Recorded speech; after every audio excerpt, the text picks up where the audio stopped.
te. Mobali apoe na monate. Olinga makasi na monate. Alinganga makasi na monate. Apetanga bolingo na luka na vi. Alinganga makasi na monate. Na monate mo. Pendant que ce soir, c'est une soirée de la communion, c'est le jeudi soir. Je sais que je ne suis pas devant n'importe qui, mais devant mon Créateur. Si tu crois comme moi, que tu n'es pas devant un être humain, mais la paix soit maintenant appliquer le coup de joie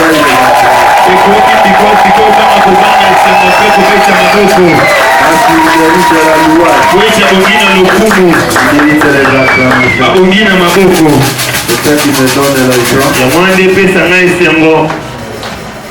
nous avons besoin pour que les gens puissent comprendre ce que nous marchons dans ces 4 jours. Dieu ne parle pas au hasard. Depuis hier, nous avons entendu la vision qui nous a été adressée dans cette église.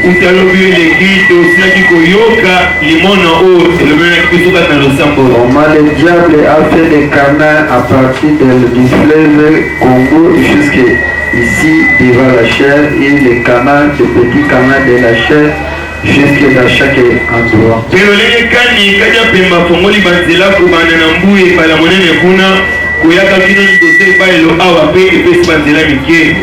le passage qu'il a ouvert vers l'église, ce n'est pas pour amener la bénédiction, mais c'est pour provoquer la destruction de l'église.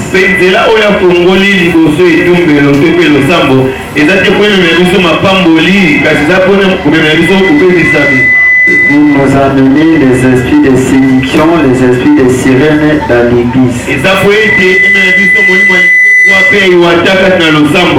ce que Jésus disait à Pierre. Simon, Simon, Satan t'a beaucoup réclamé pour te cribler comme un informant. Moi j'ai prié avec que ta femme ne défaillisse pas. Quand tu seras enfermé, quand tu seras converti, affermis tes frères. Toutes les générations, au long de chaque ange, Dieu connaît ce qu'il fait. Et le diable a toujours réclamé les enfants de Dieu. Le canal qu'il a frayé, il est en train de réclamer cette église pour que cette église soit criblée comme un informant.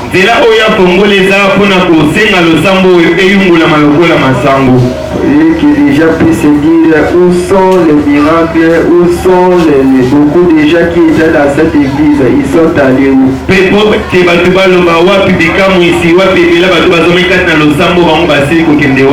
Parce que Satan a besoin de nous cribler. Et il envoie les esprits de séduction en toute l'étendue de l'église. Ce n'est pas toi et moi qui ont frayé les canaux depuis le fleuve jusqu'ici à l'église. C'est l'ennemi de la vérité. Et ce qui me donne l'assurance, ce qui me donne aussi la joie, parce que le Dieu créateur a donné toutes les dispositions pour arrêter cela.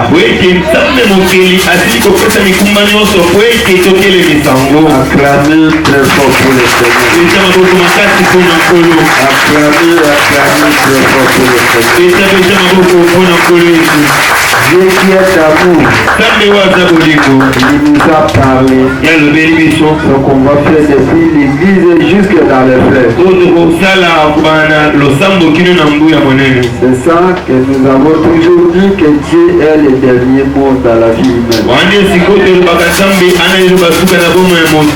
Et il y a d'autres choses qui arrivent indépendamment de la volonté des hommes, mais comme il est à côté le séducteur qui est appelé le diable, il peut t'amener pour faire des choses que tu n'avais pas l'idée de faire.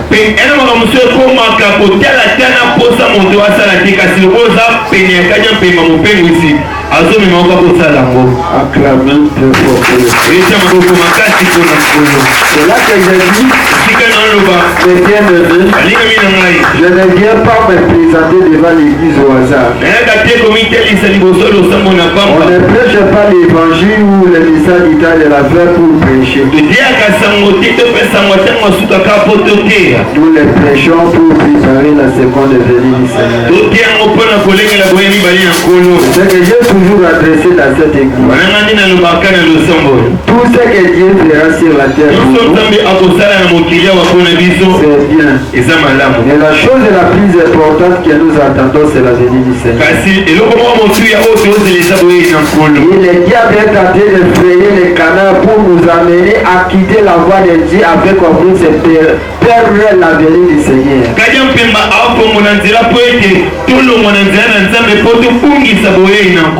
Est-ce que vous m'écoutez bien? Pour les combats, de frayer les canards, de sirènes vers l'église, ce n'est pas pour que toi et moi puissions éviter la vie éternelle. Ce sont les esprits séducteurs qu'il a largués pour nous faire quitter les chemins. Et Dieu soit loué parce qu'il nous a parlé ce qu'on va faire. Les ciels et la terre passeront. Et la parole de Dieu ne passera pas. Moi je vous demande, mon bien-aimé, que ta foi soit accrochée à la parole de Dieu. Soyez accrochés à la parole de Dieu. Tout le reste de ta vie sur la terre. Et à la venue du Seigneur, qui sera les participants dans sa venue. Acclamez très fort. Le jamais n'est pas encore arrivé. Ok. Soyez debout, nous lisons la Bible. Dans Romains chapitre 10, verset 13.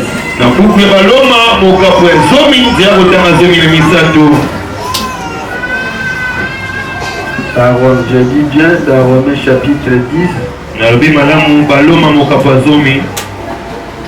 verset 13.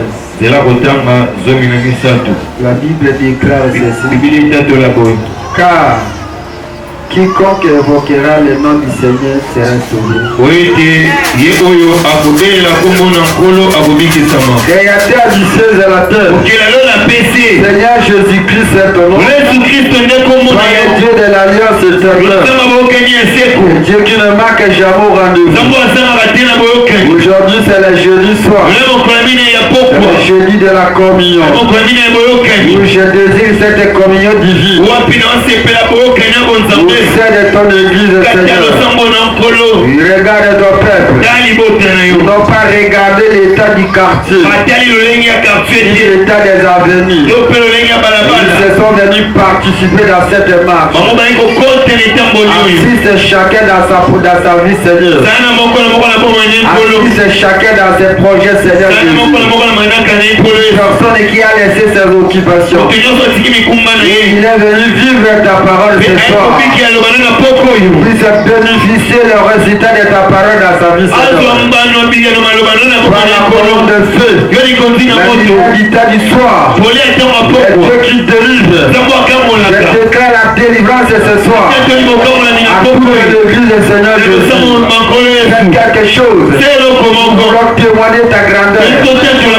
Nous passerons, Seigneur, à l'écoute de cette cette exhortation, il est malade.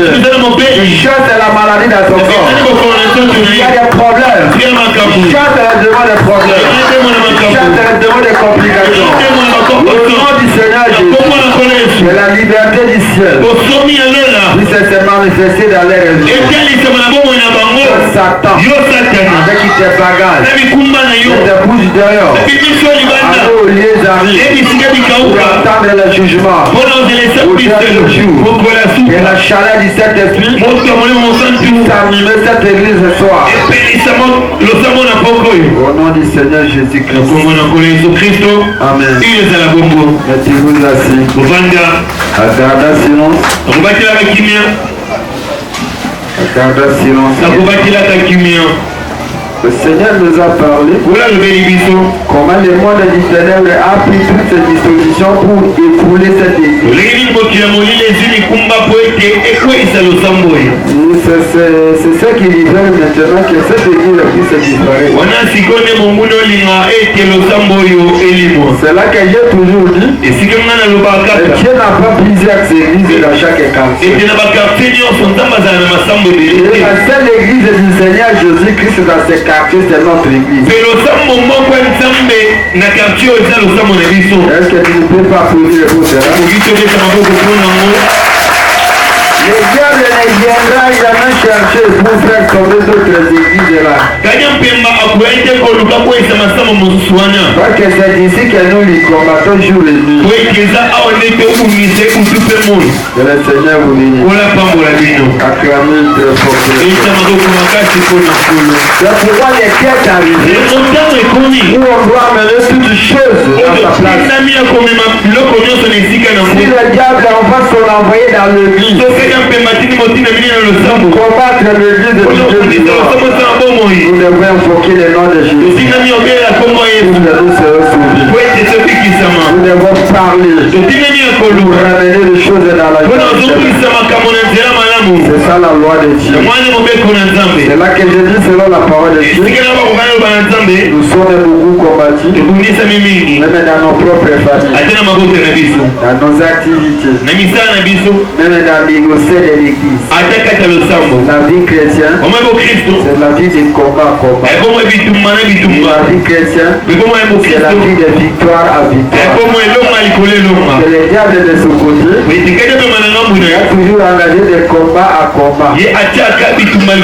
Dans notre côté, c'est de la victoire à victoire. Le côté du diable, il amène les imperfections à l'église. Et dans notre côté, de perfection à perfection. Dieu doit nous perfectionner par son amour. Acclamez très fort. Nous ne prêchons pas l'évangile pour ceux qui sont saints. Si c'était pour les saints et les saints étaient sur la terre, l'évangile, le message ne pouvait pas être prêché.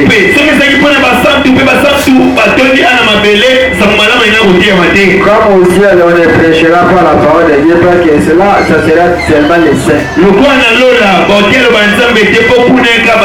Mais si nous prêchons ici sur terre, parce qu'il y a des injustes, et que le message du temps de la fin, ça amène les gens à vivre une vie chrétienne pour devenir des justes. C'est là que je te dis, mon bien-aimé, ce qui doit nous amener à devenir des justes sur la terre, à devenir des saints sur la terre, quand nous attendons la venue du Seigneur.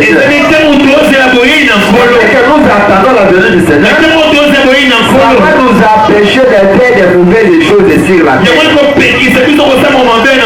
Pendant que nous étions loin, sans Dieu, sans aucun espoir, on pouvait faire ça confesser. Pendant que le Seigneur nous a appelés, nous n'avons plus droit à faire ça confesser auparavant.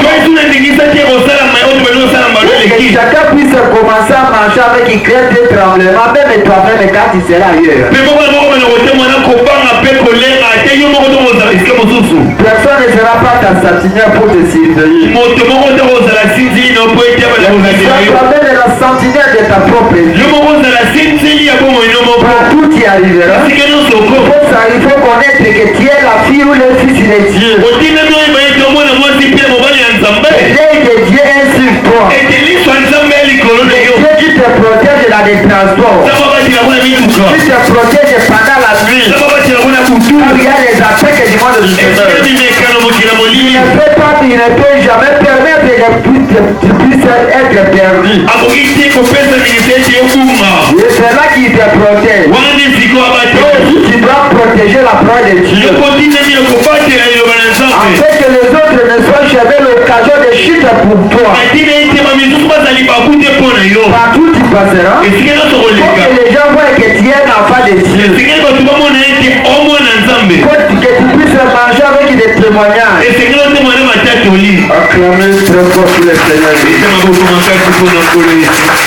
Je sais que je le dis, ce qui est arrivé au temps de Noé, arrivera aussi au temps des fils de l'homme. Aujourd'hui, nous sommes arrivés au temps des fils de l'homme. On est tenté d'adresser au peuple de Dieu. Et la venue du Seigneur est proche. Et les autres prêteront à la légèreté. Beaucoup seront surpris. La venue du Seigneur est proche. Il est des jours où nous allons quitter la terre. Et ça sera les départs secrets. Ça ne sera pas à la portée de tous les hommes. Les temps viendra où tu arriveras dans cette vie et tu ne vois plus d'autres personnes. Ça sera comme je suis dans les voyages. On passera comme le frère ici dans les voyages. L'enlèvement a eu déjà lieu. Et après cela, et les tribulations viendront sur la terre. Il y aura des souffrances d'abondance sur la terre. Nous voyons aujourd'hui le dé de la souffrance. On n'a pas quoi arriver dans la souffrance. On a déjà dit que comment nous souffrons. Si nous n'avons pas la souffrance, on sait seulement le dé de la souffrance. Mais quand l'épouse quittera la terre, quand Jésus reviendra prendre son épouse, à ce moment-là que la souffrance viendra sur la terre. Moi je te demande mon bien-aimé dans le Seigneur, d'abandonner tout ce que tu vois comme une bénéfice aujourd'hui dans ta vie. Et que tu dois t'empêcher à rencontrer le Seigneur les jours initiés. Acclamez très fort pour le Seigneur. Acclamez pour le Seigneur. Nous sommes entourés de combats. Nous sommes entourés de maladies. C'est bien. Mais nous avons un seul médicament. Et nous sommes maintenant devant le Seigneur. Parce que la Bible déclare: quiconque évoquera le nom du Seigneur sera sauvé. Peu importe la grandeur de la maladie, peu importe la grandeur de la liaison et de la condamnation, nous n'avons pas beaucoup de mécanismes. Peu importe la grandeur de la pauvreté, la Bible nous autorise: quiconque évoquera le nom de Jésus sera sauvé. Si tu es venu ce soir dans cette église, c'est pas pour parler à l'église, c'est pas pour s'amuser avec les gens. La chose que Dieu nous a appelée, c'est voir sur sa face dans cette église pour que nous puissions invoquer son nom. Parce que tout le monde a besoin du salut. Acclamez très fort pour le Seigneur. Et nous venons à l'église pour chercher le salut. On ne vient pas à l'église seulement pour chercher de l'argent des mariages. Ou avoir des maisons. Il y a des gens qui ont des maisons. Ils ont de l'argent. Ils sont éloignés du salut. Acclamez très fort pour le Seigneur. Acclamez pour le Seigneur. Dieu est d'amour. Il nous appelle dans sa présence pour nous accorder les saluts.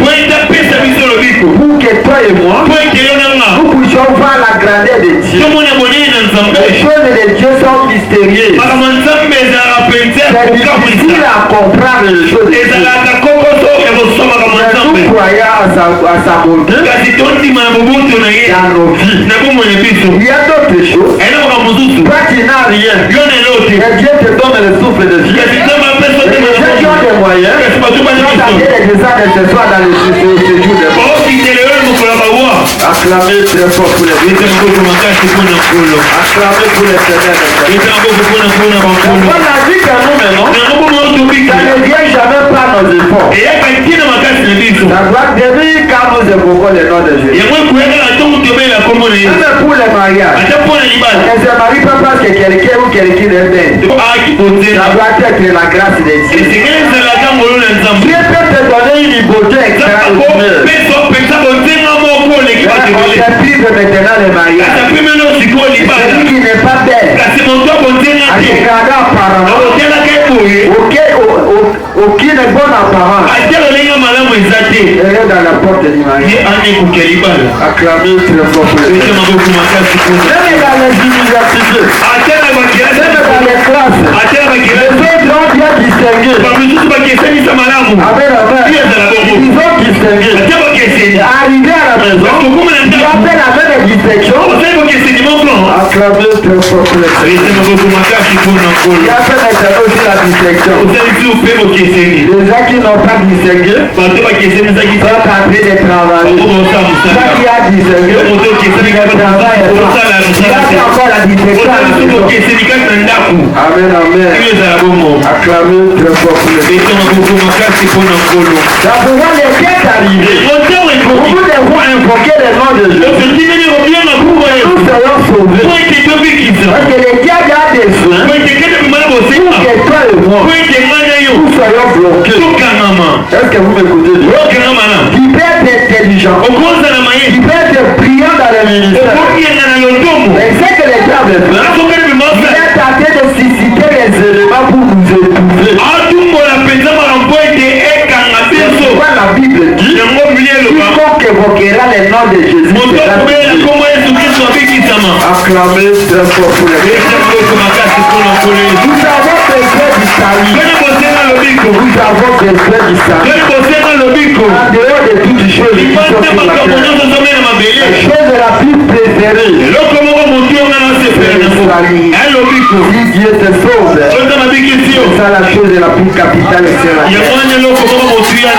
Si Jésus avait versé son sang, toi et moi nous serons sauvés. Acclamez très fort pour les gens.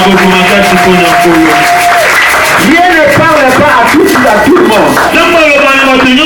Il parle aux gens qui sont sauvés. Il parle aux gens qui ont les besoins de sauver. Il ne parle pas à tout le monde. Il va parler à un groupe particulier. Il a réservé au salut. C'est pourquoi nous recevons les signes de Seigneur. C'est pas au hasard. Avant la fondation du monde, Dieu nous a élus pour le salut. Nous sommes venus sur la terre. Il est dans l'obligation de nous sauver. Nous sommes entourés par des combats, entourés par les esprits ouverts. Ce n'est pas par ta force, ce n'est pas parce que tu connais. Le seul médicament que nous avons, tout y arrivera. Il faut que seulement le nom de Jésus, et tu seras sauvé. Est-ce que tu écoutes mon conseil? Car tu comptes évoquera le nom de Jésus. Les choses ne marchent pas. Au nom de Jésus, les choses puissent marcher. Les choses marcheront. Si tu n'as rien, au nom de Jésus, chasse la pauvreté. Et la pauvreté te quittera. Il faut que le nom de Jésus C'est là que beaucoup de gens échouent dans leur vie. Ils préfèrent toute la journée sans rien invoquer les noms de Jésus. Invoque les noms de Jésus à toute minute, à tout moment. À chaque heure, n'oubliez jamais invoquer les noms de Jésus. Oh Seigneur Jésus. Oh Seigneur Jésus. C'est là qu'Abraham dit, une fois que vous citez les noms de Jésus, il tremble là, il est assis dans son trône. Et il jette son coup d'œil à celui qui a cité son nom. Acclamez très fort pour le Seigneur. Si tu veux que les yeux de Jésus soient sur toi à tout moment,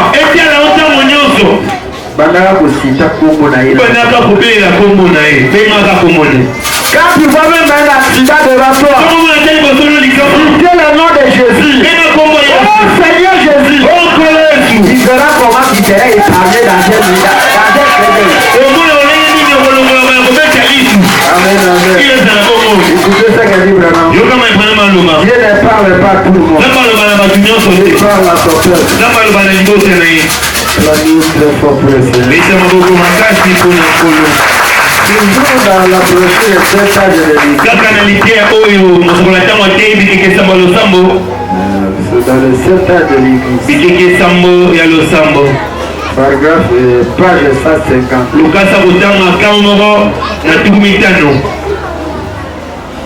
Dans la partie, l'âge de l'église de Smyrne. Page 150. Partie C. Branham dit ceci. Si vous êtes dans la vraie séance, si vous êtes véritablement baptisé du Saint-Esprit, vous donnerez plus d'importance à sa parole qu'à votre nécessité. Et vous aurez un ardent désir de vivre toute la parole qui sort de la bouche de Dieu. Acclamez très fort pour le Seigneur. C'est là que nous voyons même dans l'église. Les gens qui ne sont pas baptisés du Saint-Esprit, avec ceux qui sont baptisés du Saint-Esprit, si quelqu'un est baptisé du Saint-Esprit, il aura un désir ardent de vivre toutes les paroles qui sont dans la bouche de Dieu. Les paroles qui sont dans la bouche de Dieu, ce sont des messages que nous recevons.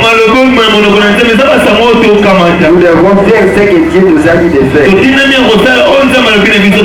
C'est ça la preuve du Saint-Esprit à nous. Si nous sommes ici, et si tu es baptisé du Saint-Esprit, qu'est-ce que tu dois faire? Tu donneras plus d'importance à la parole de Dieu qu'à votre besoin.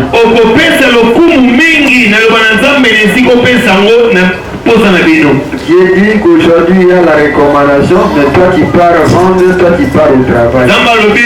Tu n'as pas donné d'importance à la parole de Dieu, tu as donné l'importance à tes nécessaires. Tu oublies que tu n'es pas le premier commerçant ou bien le premier travailleur ici au Congo. Acclamez très fort pour le Seigneur. Frère, nous attendons l'audio, nous voulons commencer maintenant à prier. Pour que les gens écoutent ce que nous faisons. Le deuxième audio et le troisième audio. Chacun il va écouter comment nous sommes combattus. Pas que tu es en train de travailler à l'église. Et les diables sont en train de créer un canal à partir du fleuve. Toi et moi nous serions apportés par les inondations sataniques. Mais si nous n'invoquons pas le nom de Jésus, nous serons apportés. Mais maman, je ne suis pas premier prédicateur dans cette ville. Combien de prédicateurs puissants qui ont existé dans cette ville? Aujourd'hui, ils sont oubliés parce qu'ils n'ont pas eu les dieux qui les parlent. Et puis ceux qui donnent des recommandations. Ce n'est pas qu'ils n'étaient pas des serviteurs de Dieu. Ils n'avaient pas la puissance de Dieu. Ils en avaient. Et ce qui lui manquait, c'est les dieux qui parlent et qui donnent l'orientation. Parce que quand Dieu envoie un serviteur, Dieu a envoyé aussi ses serviteurs à côté de lui pour lui combattre. Quand Dieu envoie une église puissante, les gens envoyera aussi ses agents puissants. C'est là que Bernard me dit, là où Dieu a dit agir puissamment, Satan aussi agir puissamment. Acclamez très fort pour le Seigneur. Ok, écoutez maintenant Seigneur de Dieu, nous allons entrer dans la prière.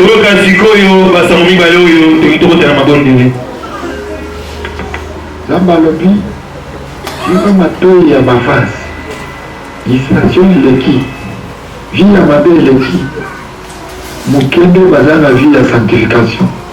Ebele bazokende kosala makambo na bango po baya kotufe baninga. Tala mosala na ngai ndenge ekomi koshite. Mosala na ngai ekomi koshite. Wapi vie ya consécration ya sanctification kati ya Bavas. Ebele bakomi komipesa na vie ya kindumba